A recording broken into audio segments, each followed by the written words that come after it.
The days that followed were chaotic. The Krylos Dominion tightened its grip on Earth, enforcing strict rules and punishing anyone who disobeyed.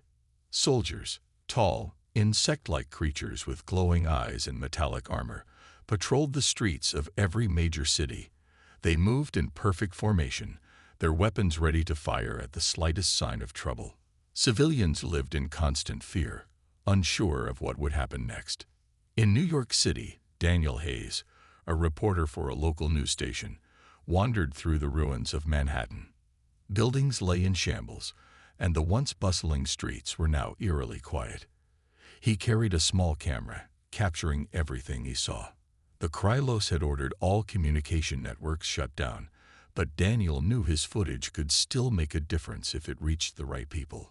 As he filmed, he witnessed a group of civilians being herded into a transport ship by Krylos soldiers. One man tried to resist, shouting protests as he was dragged away. Without hesitation, a soldier raised its weapon and fired. A bright flash of light engulfed the man, and he vanished instantly. Daniel's hands trembled as he recorded the scene. He couldn't believe what he was seeing. This wasn't just an invasion. It was oppression on a scale humanity had never faced before. Back in Montana, John Carter packed supplies into an old pickup truck. Mary Wilson stood nearby, holding a map they had marked with possible safe routes. Rachel Adams sat silently in the passenger seat, her arms crossed tightly over her chest. None of them spoke much. The weight of what they were about to do hung heavily in the air. "We should go before sunrise," John said finally. "It'll be harder for them to spot us in the dark." Mary nodded, though she looked reluctant. "Be careful out there," she said softly. "And come back if you can." John forced a smile. "We'll do our best." As the first light of dawn broke over the horizon, the trio set off. The roads were mostly empty, save for the occasional abandoned car or truck. Smoke rose from distant towns, a grim reminder of the destruction left in the Krylos wake. Rachel kept glancing behind them, half expecting to see alien ships chasing after them. Hours later, they reached the edge of a dense forest. According to the map, there was a resistance cell hiding somewhere deep within the trees. John parked the truck and led the way on foot, his rifle slung over his shoulder. The forest was eerily quiet, the usual sounds of birds and animals replaced by an unsettling stillness. After hours of walking, they finally found signs of life, a makeshift camp hidden beneath the thick canopy of trees. Men and women moved quietly between tents, their faces hardened by weeks of struggle. At the center of the camp stood a grizzled man with a scruffy beard and a weathered jacket. His name was Samuel Brooks, a former soldier who had taken charge of the group. "You're not from around here," Samuel said, eyeing John and Rachel suspiciously. "What brings you to our neck of the woods?" John explained their situation, the attacks, the destruction, and their desire to fight back. Samuel listened intently, nodding occasionally.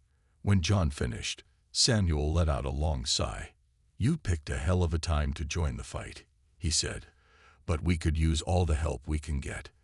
Rachel stepped forward. "We want to make a difference. Tell us what we need to do." Samuel studied her for a moment, then gave a small smile. "All right. Welcome to the resistance." Over the next few days, John and Rachel learned the ropes.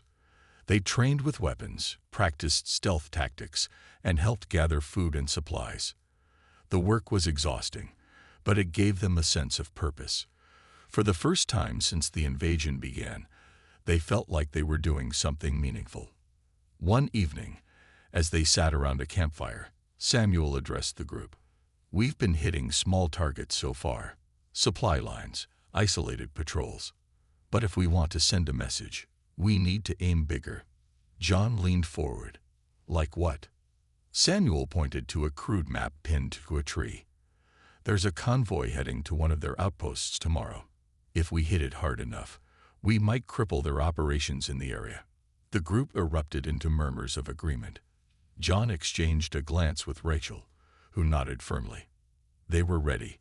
Whatever it took to strike back against the invaders, they would do it.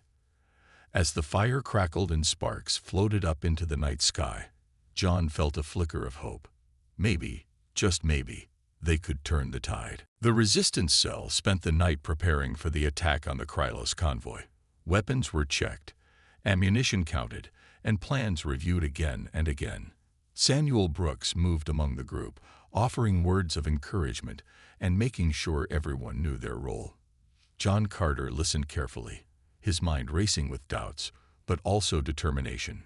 Rachel Adams stayed close to him, her expression calm but her hands gripping her rifle tightly. At dawn, the group set out. They moved silently through the forest, sticking to the shadows and avoiding open areas. The air was cool, and the ground was damp from the morning dew. Birds chirped in the distance, oblivious to the tension building among the humans below. After hours of careful movement, they reached a ridge overlooking a narrow dirt road. According to Samuel's information, the convoy would pass through here within the hour. John crouched behind a fallen tree, scanning the area with binoculars.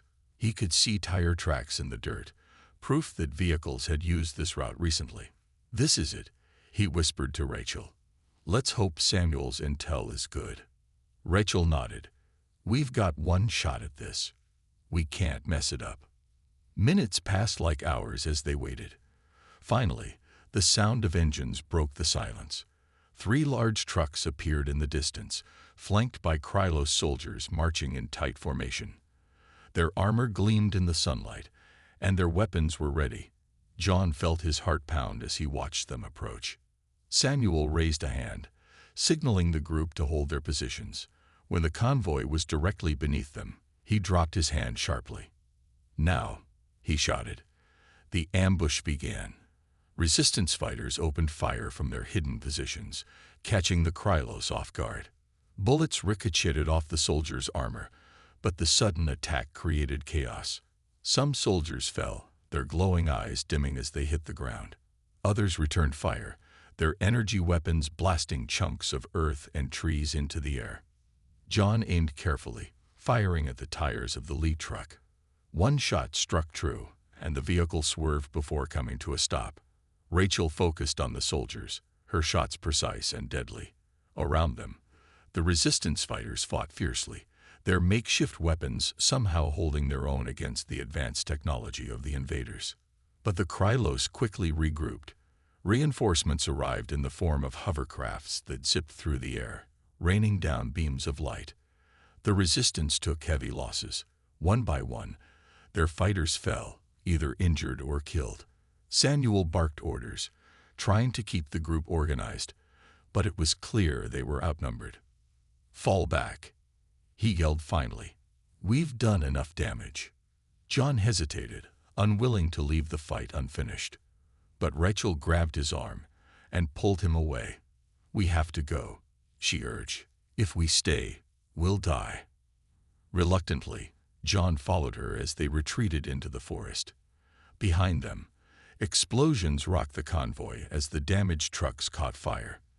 The sight gave them a small sense of victory, but it came at a cost. Many of their comrades lay dead or wounded. Back at the camp, the survivors tended to their injuries and mourned their losses. Samuel sat alone by the fire, his face etched with sorrow. When John approached him, Samuel looked up.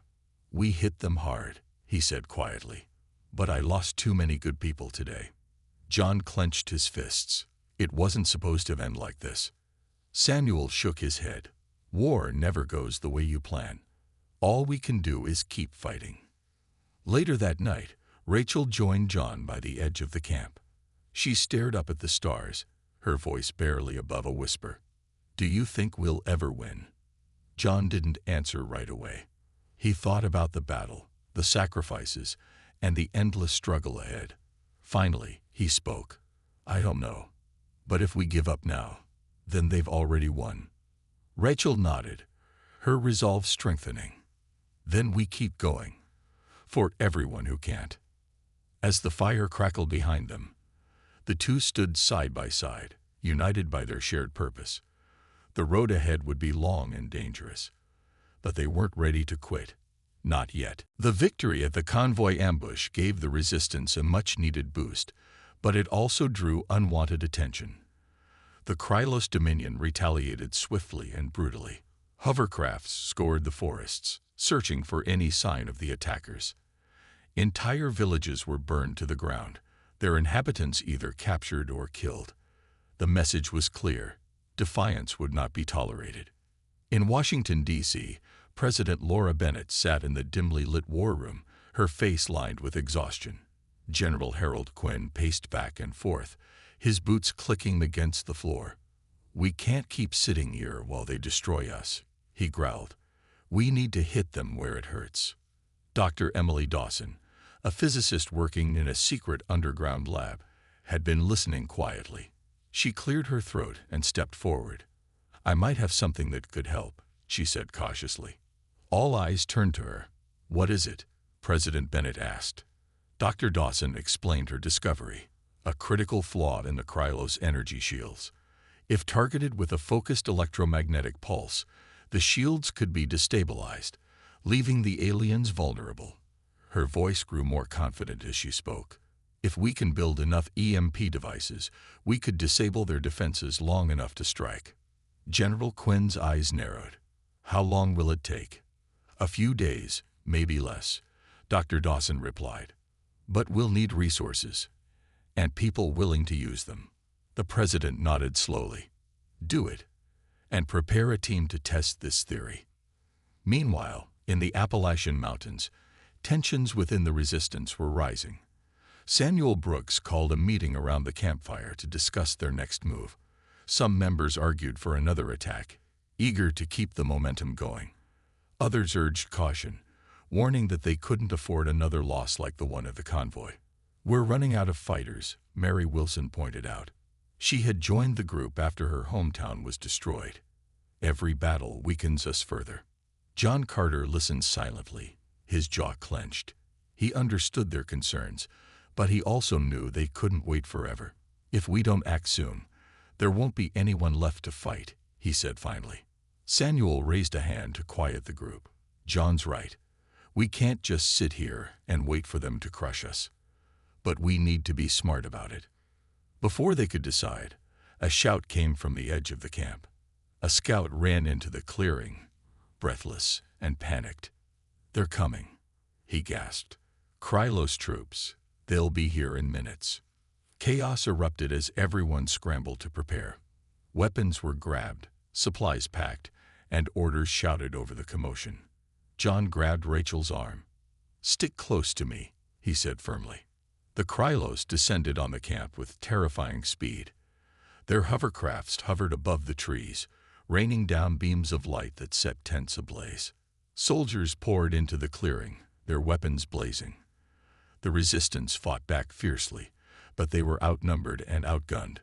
Amid the chaos, John spotted Peter Lane, one of the cell leaders, speaking into a strange device. His face was pale, and his hand shook as he pressed buttons. Realization dawned on John. "He's signaling them," he shouted. Rachel followed his gaze and saw Peter too. Without hesitation, she raised her rifle and fired, forcing Peter to drop the device. Enraged, Peter lunged at her, but John intercepted him, tackling him to the ground. The two men grappled, exchanging punches until John managed to pin Peter down. "You betrayed us," John snarled. Peter spat blood from his mouth. "I did what I had to do. They promised to spare my family." John hesitated, torn between anger and pity.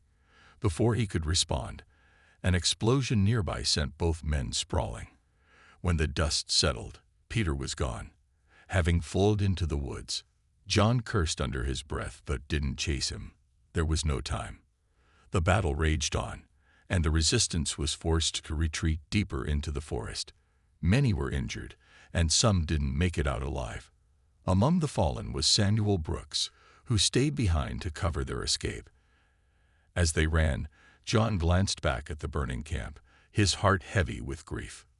When they finally reached safety, Rachel broke down, tears streaming down her face. "We lost everything," she whispered. John placed a hand on her shoulder. Not everything, he said firmly. We're still alive, and we're not done fighting yet. Though battered and broken, the survivors vowed to regroup and continue the struggle. The Krylos had underestimated humanity's resilience, but they were about to learn just how dangerous Earth's wrath could be. The betrayal by Peter Lane left the resistance shaken. Trust, already fragile, crumbled further as survivors questioned who else might be working against them. John Carter and Rachel Adams worked tirelessly to keep morale from collapsing completely. They buried their dead, tended to the wounded, and set up a new camp in a remote part of the forest. But the scars of the attack lingered, not just on their bodies, but in their hearts. In Washington, D.C., Dr. Emily Dawson raced against time to perfect her EMP devices. The lab buzzed with activity as engineers and technicians assembled prototypes based on her designs. General Harold Quinn visited daily, his patience wearing thin. How much longer? He demanded one evening, his voice sharp with frustration. We're close, Dr. Dawson replied, her hand steady as she adjusted a circuit board. But these things take precision. Rushing could mean failure. Quinn clenched his fists but said nothing. He knew she was right. Failure wasn't an option, not when so many lives depended on this plan. Back in the mountains, John gathered the remaining fighters for a meeting. The group was smaller now, their faces gaunt and weary. We can't let what happened break us, he said firmly. Samuel gave his life for this cause. We owe it to him, and to everyone else, to keep going. Rachel stood beside him, her voice calm but resolute. The Krylos think they've won. They think we're too weak to fight back. Let's prove them wrong. Her words ignited a spark in the group. Slowly, heads began to nod. One by one, they'd voiced their determination to continue the struggle. Even Mary Wilson, who had been hesitant before, stepped forward. I may not be a soldier, she said, but I'll do whatever it takes to help. As the days passed, news reached them of Operation Iron Dawn, a daring assault planned by General Quinn on a Krylos command center in Denver. The operation would test Dr. Dawson's EMP technology in real combat. If successful, it could turn the tide of the war.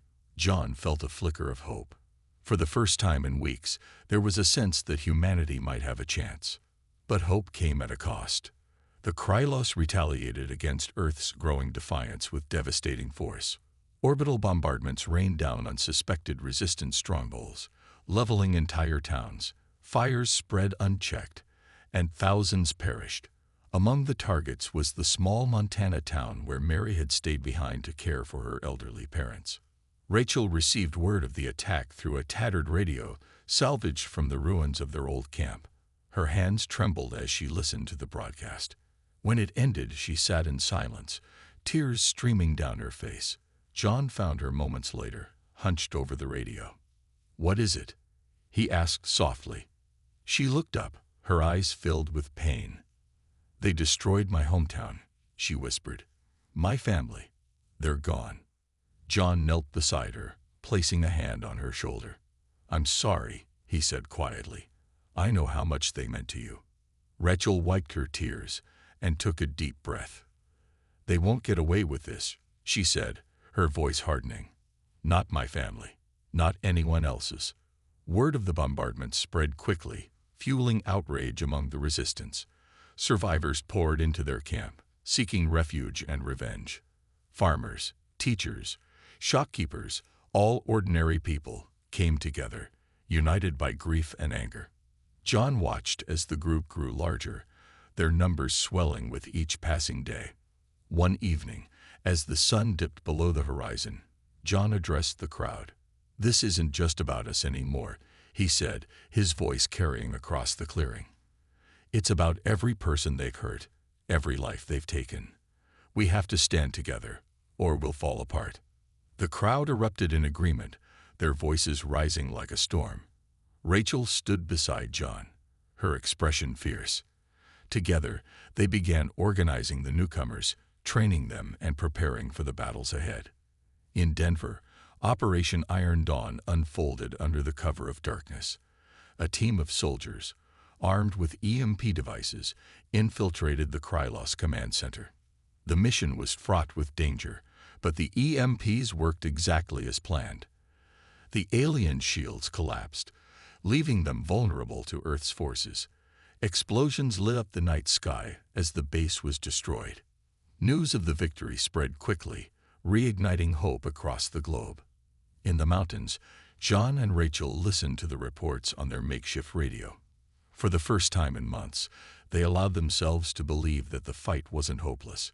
Humanity had struck a blow against the invaders, and they were ready to strike again. The Empire never expected Earth's wrath to be this real, and they were about to learn just how far humanity would go to reclaim its freedom. The success of Operation Iron Dawn gave humanity a glimmer of hope, but it also came with a heavy price.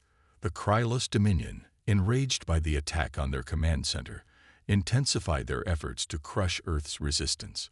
Cities that had already suffered bombardments were targeted again, forcing millions to flee into the wilderness. The skies burned with streaks of fire as alien ships unleashed wave after wave of destruction. In Washington, D.C., President Laura Bennett addressed what was left of her cabinet in a bunker deep underground. Her face was pale, her voice strained. "We've slowed them down," she said, "but they're still too strong. If we don't find a way to end this soon, there won't be much of Earth left." Dr. Emily Dawson stood nearby, holding a data tablet filled with information she had uncovered while studying captured Krylos technology. She hesitated for a moment before speaking. "There's something else," she said quietly. "I found coordinates embedded in their communication systems. They lead to their homeworld." The room fell silent. General Harold Quinn leaned forward, his eyes narrowing. "You think we can hit them where it hurts most?" Dawson nodded. "If we send a virus to disable their infrastructure, it could cripple their entire operation. But getting there won't be easy. We'll need volunteers willing to sacrifice everything." President Bennett looked at each of her advisors, weighing the risks. Finally, she sighed. "Do it. Assemble a team and prepare the mission." Meanwhile, in the Appalachian Mountains, John Carter and Rachel Adams heard about the plan through intercepted transmissions. At first, they weren't sure whether to believe it. The idea of traveling to another planet seemed impossible. But as they discussed it with the others, the truth sank in. This was humanity's best chance to turn the tide. John stepped forward during one of their meetings. "I'm going," he said firmly. "They've taken too much from us. It's time we took the fight to them." Rachel didn't hesitate.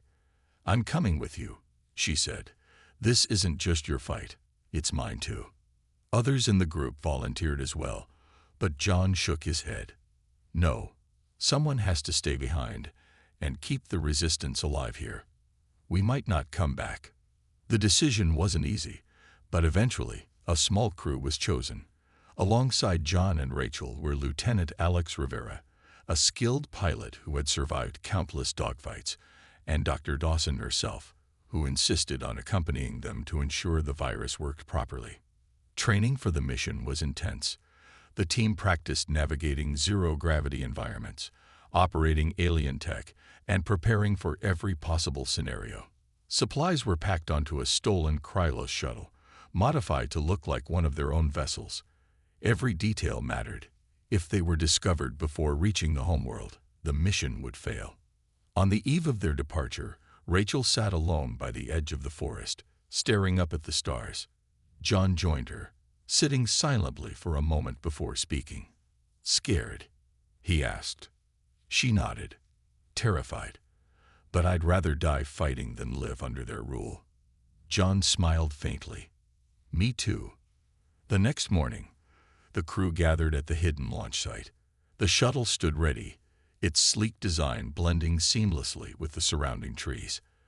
As they climbed aboard, Mary Wilson approached John, tears in her eyes. "Come back if you can," she whispered. "I'll try," he promised. With a roar of engines, the shuttle lifted off, disappearing into the sky. Below, the remaining resistance watched until it was out of sight. They knew the odds were slim, but they also knew that someone had to take the risk. As the shuttle broke through Earth's atmosphere, John stared out the window at the blue planet growing smaller behind them. He felt a mix of fear and determination. Whatever lay ahead, they were ready to face it. Humanity's survival depended on their success, and they wouldn't let Earth down. The Empire never expected Earth's wrath to be this real. And now, their own world was about to feel it. The journey to the Krylos homeworld was anything but smooth. The stolen shuttle, though advanced, was unfamiliar to the crew, and every system had to be studied carefully before use. Lieutenant Alex Rivera spent hours at the controls, his hands steady as he navigated through asteroid fields and avoided detection by patrolling alien ships. Dr. Emily Dawson worked tirelessly in the cramped engineering bay, monitoring the virus payload and making sure it would function properly once deployed. John Carter and Rachel Adams took turns keeping watch, their eyes scanning the vast emptiness of space for any signs of danger. The silence outside the ship was unsettling, broken only by the hum of the engines and the occasional crackle of static from the communication systems. They spoke little, each lost in their own thoughts. John couldn't shake the feeling that they were walking into a trap, while Rachel wrestled with memories of her lost family, wondering if this mission could ever truly make things right. Days passed, and tensions began to rise. Supplies were running low, and the constant threat of discovery weighed heavily on everyone. One evening, as they gathered around a small table to eat a meager meal, Alex let out a frustrated sigh. "What if we're wasting our time?" he asked. "Even if we get there, how do we know this will work?" Dr. Dawson looked up from her plate, her expression calm but firm. "It has to work," she said. "If it doesn't, well, I don't think Earth has much time left." Rachel nodded slowly. "We didn't come this far to turn back now. Whatever happens, we'll face it together." Her words seemed to ease some of the tension, but doubts still lingered. Later that night, as John stood by the viewport gazing at the stars, Alex joined him. "Do you really think we can pull this off?" Alex asked quietly. "I don't know," John admitted. "But if we don't try, who will?" Finally, after what felt like an eternity, they reached the Krylos system. The sight of the homeworld filled the viewport, a massive planet covered in sprawling cities connected by glowing highways. Towering spires pierced the clouds, and fleets of ships orbited above. It was both beautiful and terrifying. "They'll spot us if we don't act fast," Alex said, his voice tense. Dr. Dawson activated the shuttle's cloaking device, disguising it as a damaged Krylos vessel. "Let's hope this holds up," she muttered. They approached cautiously, slipping past orbital defenses and landing in a remote area near one of the planet's main power hubs. Dressed in scaven-gauge Krylos armor, the team moved quickly, avoiding patrols as they made their way to the facility. The air was thick with strange scents, and the ground vibrated faintly from the hum of machinery. Inside the hub, they encountered resistance almost immediately. Krylos soldiers swarmed the corridors, forcing the team to fight their way through. Alex covered them with precise shots, taking down enemies before they could react. Dr. Dawson worked frantically to connect the virus to the central terminal, her fingers flying over the alien controls. "We're almost there," she shouted over the chaos. Suddenly, alarms blared, and reinforcements arrived. Alex turned to the others. "Go. I'll hold them off." "No," Rachel protested, but Alex pushed her toward the exit. "Just go," he yelled, firing his weapon as the soldiers closed in. Tears streamed down Rachel's face as they left him behind. Moments later, an explosion rocked the facility, signaling Alex's sacrifice. Dr. Dawson finished uploading the virus just in time, and the lights flickered as the system began to fail. "Let's move," John ordered, leading the group back to the shuttle. As they escaped the atmosphere, the effects of the virus became clear. Power grids collapsed, ships plummeted from orbit, and entire cities fell into darkness. The Krylos homeworld was crippled. Back aboard the shuttle, the survivors sat in silence, their hearts heavy with loss, but also filled with pride. They had done the impossible. Now, all they had to do was make it home. The return journey to Earth was just as perilous as the trip to the Krylos homeworld. The shuttle systems were damaged during their escape, and Dr. Emily Dawson worked non-stop to keep it running. John Carter and Rachel Adams took turns keeping watch, their eyes scanning the endless expanse of space for any sign of pursuit. The Krylos weren't going to let them get away easily. As they approached Earth's orbit, the crew braced themselves for the worst. Would the planet still be standing? Had the resistance held on long enough for their mission to matter? Their fears eased slightly when they saw flashes of light in the atmosphere. Human ships engaging the Krylos fleet. The fight wasn't over, but Earth was alive and fighting back. The shuttle descended through the clouds, landing in a remote area where remnants of the resistance waited anxiously.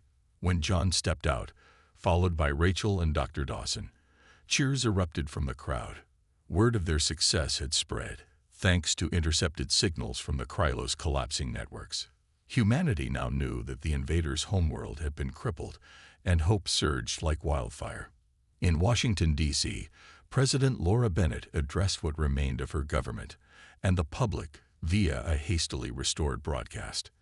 "Today, we struck a blow against tyranny," she declared, her voice strong despite her exhaustion. "Our people have shown courage beyond measure, and our enemies now know the price of underestimating us." General Harold Quinn coordinated the final push against the Krylos forces. With their infrastructure destroyed and morale shattered, the alien troops began retreating. Cities once under occupation rose up in rebellion, civilians joining soldiers to drive the invaders out. Streets filled with chants of defiance as Earth reclaimed itself piece by piece. John and Rachel returned to Montana, finding the land scared but not broken. Fires had ravaged parts of the countryside, but green shoots were already sprouting from the ashes, a quiet reminder that life endures. Mary Wilson greeted them warmly, tears streaming down her face. "You did it," she whispered. "You brought us hope." John shook his head. "We all did it. Everyone who fought, everyone who sacrificed. It wasn't just us." Rachel stayed silent for a moment, looking out at the horizon. She thought about Alex Rivera, Samuel Brooks, and so many others who hadn't made it home. Their faces lingered in her mind, a constant reminder of the cost of freedom. But she also thought about those who survived, the farmers rebuilding their fields, the teachers reopening schools, the families reuniting after months apart. Weeks turned into months, and Earth slowly healed. Monuments were erected to honor the fallen, and stories of heroism spread far and wide. John spent his days fixing machinery and helping neighbors rebuild homes. Rachel wrote about the war, documenting every battle, every loss, and every victory. She wanted future generations to remember what humanity had endured and overcome. One evening, as the sun dipped below the mountains, John and Rachel sat together on the porch of John's house. The air was cool and the sky blazed with stars. For the first time in years, there was peace. "You think they'll come back?" Rachel asked softly. John shrugged. "Maybe. But if they do, we'll be ready." Rachel smiled faintly. "Yeah, we will." The Empire never expected Earth's wrath to be this real. They underestimated the strength of ordinary people pushed to extraordinary limits, and those scars would remain. Humanity had proven one thing above all else. No matter how dark the night, the dawn always comes.